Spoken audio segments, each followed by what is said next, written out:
Hello guys, how are you doing? So welcome back to Commerce Academy. Today we will cover part 4 of the chapter Financial Statement for Sole Proprietorship. Alright? So आपको याद होगा कि मिठाई लाल साहब ने अपनी दुकान की फर्स्ट एनिवर्सरी पे जा करके खूब जोर शोर से पार्टी करी और अगली सुबह चाय पीते हुए उनके दिमाग में दो सवाल आए। पहला कि क्या उन्होंने साल भर में कुछ प्रॉफिट कमाया या उनको नुकसान हुआ, और दूसरा कि उनकी फाइनेंशियल पोजीशन क्या है। तो इसको समझाने के लिए सुंदर ने उनको बोला कि भाई let me introduce you to something called financial statements. Right, financial statement में पिछले 3 पार्ट्स में, फर्स्ट पार्ट में हमने फाइनेंशियल स्टेटमेंट के बेसिक्स कवर किए थे, सेकेंड पार्ट में हमने ट्रेडिंग अकाउंट के बारे में डिटेल में डिस्कस किया था, और थर्ड पार्ट में हमने प्रॉफिट एंड लॉस अकाउंट के बारे में डिटेल में डिस्कस किया था। फोर्थ पार्ट में हमारा कॉन्सेप्ट वाली चीजें क्लियर हो जाएंगी, सारी हम कवर करेंगे बैलेंस शीट। ऑलराइट, तो सबसे पहले वापस जो हम करते हैं, हमसे एक छोटा सा रिकैप कर लेते हैं अकाउंटिंग प्रोसेस का। कोई भी बिजनेस, मिठाई लाल की दुकान है, उस दुकान में बार ट्रांजैक्शंस होते हैं या इवेंट्स होती हैं। उन इवेंट्स या ट्रांजैक्शन को हम अकाउंटिंग बुक में रिकॉर्ड करते हैं, और रिकॉर्ड कहाँ करते हैं? Book of original entry which is your journal, and may include cash book, purchase book, ये सारी चीजें हम पढ़ चुके हैं। सारे अकाउंट्स जो हमने जर्नल में रिकॉर्ड किए हैं उनको हम अब पोस्ट करते हैं इन लेजर। राइट, लेजर के बाद में क्या होता है? लेजर के बाद में हम लेजर में हर अकाउंट का या तो डेबिट बैलेंस होता है या क्रेडिट बैलेंस होता है, उस बैलेंस को हम लेके जाते हैं ट्रायल बैलेंस में। ट्रायल बैलेंस में जितने भी अकाउंट होते हैं उनको हम 5 पार्ट में डिवाइड कर सकते हैं। ये मैं बार बार रिपीट करता हूं ताकि आपको कंठस्थ हो जाए, याद हो जाए। ये याद रखना बहुत जरूरी है, ठीक है? वो कौन कौन से होते हैं? या तो वो लायबिलिटी होता है, या वो कैपिटल होता है, या वो इनकम होता है, और इन सबके नेचुरल बैलेंस क्रेडिट होते हैं। On the other hand it can also be your asset और एक्सपेंस, और असेट और एक्सपेंस का नेचुरल बैलेंस क्या होता है? डेबिट होता है। ऑल राइट, अब क्या होता है? जितनी भी मेरी एक्सपेंस और रेवेन्यू होते हैं इनको मैं ट्रेडिंग या प्रॉफिट एंड लॉस में लेके जाता हूं। डायरेक्ट अगर है एक्सपेंस या रेवेन्यू तो मैं ट्रेडिंग में लेके जाऊंगा, इनडायरेक्ट अगर है तो प्रॉफिट एंड लॉस में लेके जाऊंगा। यहां से मैं प्रॉफिट निकालता हूं। जितनी भी मेरी लायबिलिटीज एंड कैपिटल हैं इनको मैं बैलेंस शीट के लायबिलिटी साइड में लेके जाता हूं, जो मेरा क्रेडिट साइड होता है, और जितनी भी असेट होती हैं उनको मैं बैलेंस शीट के असेट साइड में लेके जाता हूं। This is how it is हमारी अकाउंटिंग प्रोसेस। अब देख लेते हैं भाई what is balance sheet. Right, तो बैलेंस शीट में सबसे पहली बात, एक आप रेस का एग्जांपल लीजिए, ठीक है? 100 मीटर स्प्रिंट है, तो प्रॉफिट एंड लॉस क्या होता है? प्रॉफिट एंड लॉस मान लीजिए आप एक वीडियो कैमरे से पूरी रेस को रिकॉर्ड कर रहे हैं, जब से हमारा ऑन योर मार्क्स सेट ओ हुआ तब से लेकर के फिनिश लाइन तक पहुंचने तक की पूरी रेस आपने रिकॉर्ड की। यानी पूरे पीरियड में, अगर मैं बिजनेस के एग्जांपल में देखूं मिठाई लाल का, तो कितने का सामान खरीदा ड्यूरिंग द पीरियड, शुरू के साल के शुरू से लेकर आखिरी तक सारा हिसाब किताब मैं प्रॉफिट एंड लॉस में लिखता हूं। Right, that is for a period. On the other hand balance sheet जो होता है वो समझ लो एकदम फिनिश लाइन पे कैमरा रखा हुआ है, और जब आप फिनिश पे आपका चेस्ट में वो रिबन टच कर रहे हैं उस टाइम का फोटो है, वो फिनिश लाइन का एकदम फोटो दिखाता है। यानी एक पर्टिकुलर मूवमेंट पे, एक पर्टिकुलर टाइम पे आपकी क्या पोजीशन है, इट शोज दैट। ये पूरी जर्नी नहीं दिखाता है। तो बैलेंस शीट हमेशा एज ऑन डेट होती है, ठीक है? It is prepared on a specified date, जैसे फाइनेंशियल ईयर एंड पे 31 मार्च को, ठीक है? कुछ लिस्टेड एंटिटीज होती हैं जो हर क्वार्टर एंड पे बनाती हैं, यानी 31 मार्च को भी बनाएंगी, फिर 30 जून को बनाएंगी, फिर 30 सितंबर को बनाएंगी, 31 दिसंबर को बनाएंगी, है ना? हाफ ईयरली भी बनाती हैं। So on a particular date होती है हमेशा balance sheet. It is not for the period, it is on a date. उस टाइम, उस पर्टिकुलर मोमेंट पे आपकी क्या असेट्स हैं, क्या लायबिलिटीज हैं, इट रिफ्लेक्ट्स दैट, ठीक है? ऑल राइट, नेक्स्ट क्या है? नेक्स्ट है भाई कि हमने ये डिस्कस भी किया कि बैलेंस शीट में कोई भी इनकम या एक्सपेंस नहीं आता है। It only and only captures your liabilities and assets. Liabilities का मतलब आपका बिजनेस क्या ओ करता है, क्या देना है उसको किसी को, और असेट मतलब ये क्या ओन करता है। That's it, nothing else. Alright, liabilities में हम कैपिटल को भी लायबिलिटी मानते हैं because of business entity concept पढ़ा था हमने, ठीक है? बिजनेस के लिए ओनर भी एक सेकंड थर्ड पार्टी है, तो जो भी transaction between owner and business होते हैं वो भी रिकॉर्ड करते हैं, और ओनर के अकाउंट को भी हम बैलेंस शीट के लायबिलिटी साइड में दिखाते हैं एज कैपिटल अकाउंट, कि भाई ये ओनर का पैसा है जो हमको उसको देना है। राइट, ये भी देनदारी है बिजनेस की। अब क्या है गोल्डन रूल? हमने पता है, हमें अकाउंटिंग इक्वेशन पता है। अकाउंटिंग इक्वेशन क्या होती है? हमारी assets are always equal to your liabilities plus capital, यही तो होती है अकाउंटिंग इक्वेशन। तो यहाँ पे क्या है, अब हमने सब बना लिया। जनरल एंट्री में हमने जब एंट्री की तो डेबिट क्रेडिट हमेशा बराबर रहता था, राइट। हम उसको लेजर में लेके जाते थे, वहां पे भी चूंकि अकाउंट डेबिट क्रेडिट बराबर है तो लेजर के भी बैलेंसेस बराबर आते थे। और हमको कैसे पता लगता था? जब इसको ट्रायल बैलेंस में डालते थे तो हमेशा ट्रायल बैलेंस का टोटल डेबिट का क्रेडिट में मैच कर जाता था, राइट। इसी तरीके से अगर मेरी बैलेंस शीट का भी डेबिट क्रेडिट मैच कर रहा है, जो कि करना भी चाहिए, तो मैं बोल सकता हूं कि मोटा मोटा मेरा मामला ठीक है। अगर ये टैली नहीं कर रहा है तो इसका मतलब कुछ ना कुछ गलती हो गई है, ठीक है। तो total value of asset side must exactly equal to total value of liability side. खुश रहते हैं हम लोग जब बैलेंस शीट मैच कर जाती है, ठीक है। ये क्यों है ऐसा? इसलिए है because everything that business owns यानी asset is either funded by liability और कैपिटल। कंटिन्यू क्वेश्चन याद है? हर चीज हमेशा इक्वेशन बैलेंस रहती थी। चेक कैसे करेंगे हमको कि अगर बैलेंस शीट नहीं मैच कर रही है तो उसका मतलब कहीं ना कहीं कुछ लोचा, कुछ गड़बड़, कुछ मिस्टेक गलती से हो गया है। ऑलराइट, अब हम देख लेते हैं असेट का मतलब क्या है, असेट साइड में कौन कौन सी चीजें आएंगी। व्हाट इट ओन्ड, बिजनेस क्या ओन कर रहा है। तो असेट का मतलब क्या होता है? असेट का मतलब होता है एन आइटम ऑफ वैल्यू, उसकी कोई वैल्यू, मूल्य होना चाहिए। अगर वो वैल्यू नहीं है उसकी, हम मॉनेटरी टर्म में नहीं उसको व्यक्त कर सकते हैं, देन हम उसको असेट नहीं बोल सकते। जैसे बहुत ऑनेस्ट एम्प्लॉय है लेकिन उसको हम वैल्यू नहीं कर सकते, ठीक है, इसलिए हम उसको असेट नहीं बोल सकते। ओन्ड बाय एनी एंटिटी, और वो जो वैल्यूएबल चीज है ये किसी न किसी की ओनरशिप में होनी चाहिए। जैसे बहुत सारी ऐसी चीजें हैं जो बहुत वैल्यूएबल हैं बट कोई ओन नहीं करता, जैसे खुली हवा, सूरज की किरण, ठीक है, ये सब बहुत वैल्यूएबल चीजें हैं। But then since nobody owns natural resources हैं, देन इनको हम असेट नहीं बोल सकते अपने बुक्स ऑफ अकाउंट में। Can be converted into cash, जो third parameter testimony of an asset है, इसको आप बेच करके कैश में कन्वर्ट कर सकते हो, ये भी आवश्यक एक चीज है। दूसरा है कि use to generate future economic benefit, इसको हम किस काम में लाते हैं? इसको हम इस काम में लाते हैं, इस कार्य में लाते हैं कि फ्यूचर में हमको इससे लाभ अर्जित हो सके, ये हमको लाभ अर्जित करने में मदद कर सके, जो भी एसेट हमारी होती है। अब हम बिल्डिंग है उसके अंदर हम बिजनेस कर रहे हैं तो it is helping us to earn money, profit, right. हमारी गाड़ी है उससे हम सामान ला रहे हैं, वो भी हमको हेल्प कर रही है।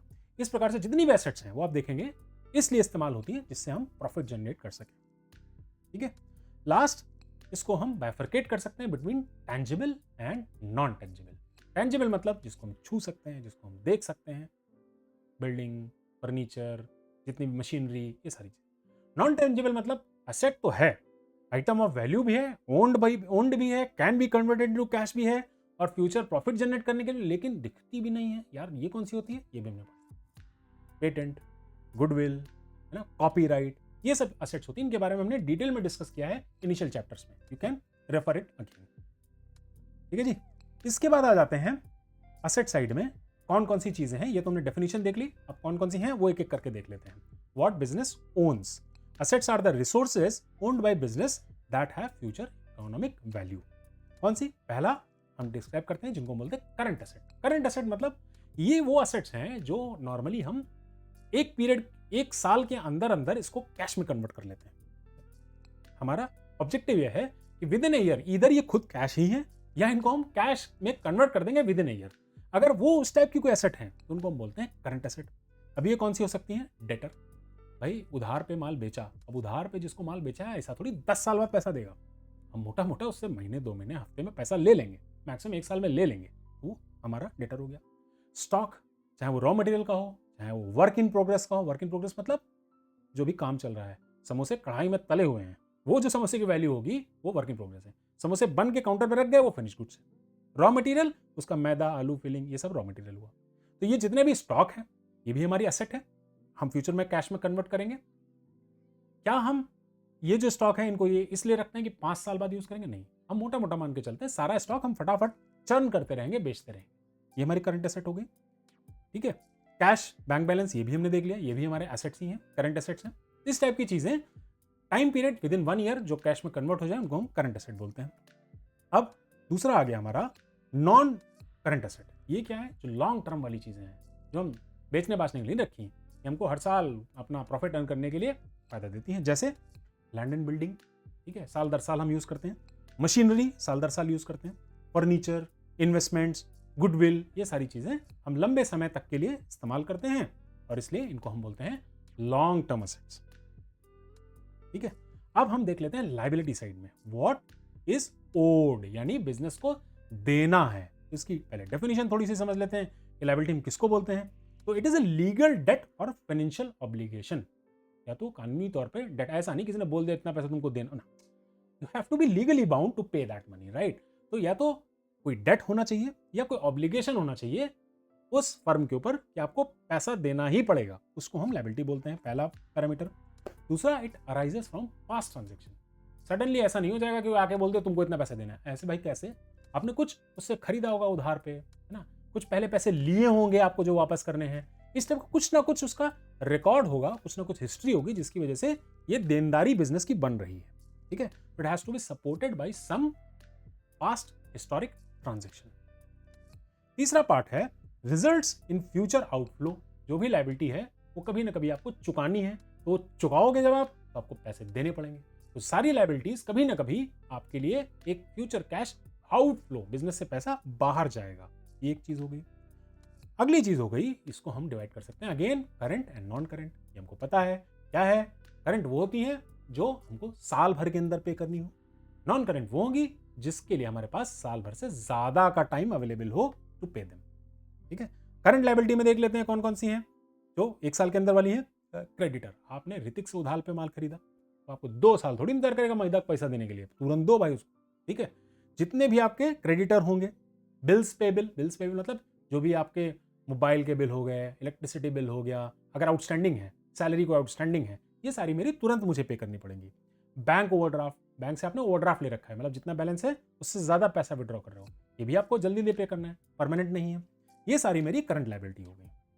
इसी तरीके से अगर मैं देखूं नॉन करंट लायबिलिटी क्या होती है, जिनका मेरे पास टाइम अवेलेबल है for a period ranging more than a year, वो कौन सी होती हैं।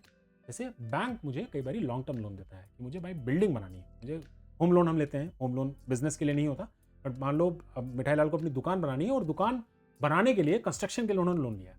ये लोन नॉर्मली 1 साल से ऊपर के होते हैं। ठीक है, डिबेंचर्स होते हैं, debenture again is a form of debt only, ये हम क्लास 12th में थोड़ा डिटेल में पढ़ेंगे, वहां पर हम जाकर के डिबेंचर को भी देखेंगे। ये भी एक फॉर्म ऑफ डेट होते हैं जो कि लॉन्ग टर्म होते हैं, यानी ये आपको 1 साल के अंदर आपको नहीं पे करने हैं। ठीक है, इसलिए इनको लॉन्ग टर्म डेट बोलते हैं।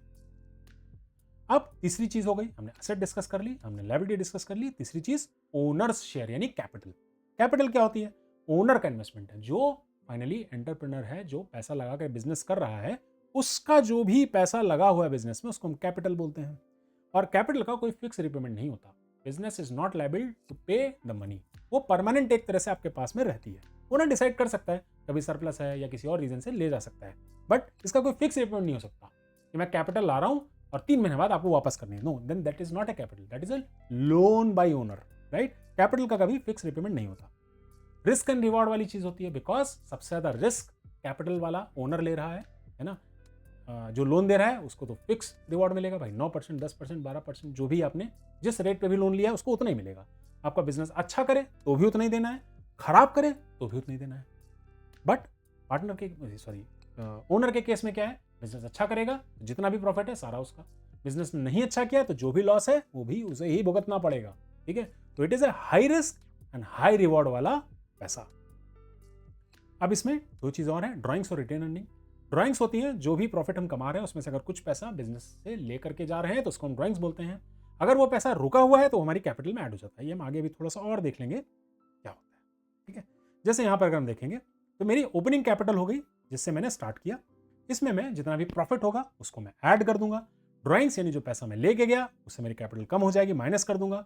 कोई लॉस अगर हुआ है उससे मेरी कैपिटल कम हो जाएगी, है ना, उसको भी माइनस कर दूंगा। और ये सब एडजस्टमेंट करने के बाद में एंड में मेरे पास फाइनल कैपिटल बचेगी। Alright, wonderful. तो how to present the assets and liabilities, है ना। जब हम बैलेंस शीट बनाते हैं तो हमको पता है, हमको ये भी पता लग गया कि असेट साइड में फिक्स असेट, करंट असेट, सब लैंड, बिल्डिंग, कैश, है ना, स्टॉक, ये सब आता है। लायबिलिटी में भी हमको मोटे मोटे पता है। But is there a rule कि किसको पहले लिखें या किसको बाद में लिखें? हाँ है।